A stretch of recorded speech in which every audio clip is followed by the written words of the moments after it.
మేడ్చల్ జిల్లా Boduppal municipal corporation మరియు కాసేపట్లో కాంగ్రెస్ పార్టీ మేయర్ తోటకూర అజయ్ యాదవ్ ప్రమాణ స్వీకారం. డిప్యూటీ మేయర్ ఎవరు అనే దానిపైన సందిగ్ధత నెలకొంది.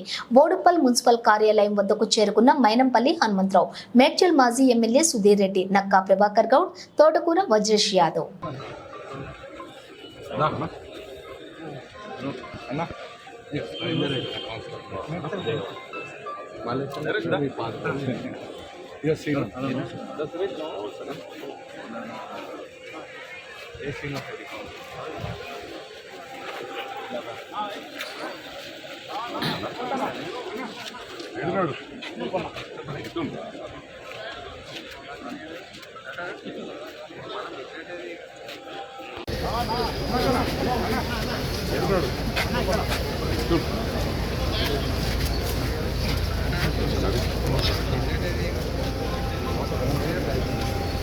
मुबारक तेलंगाना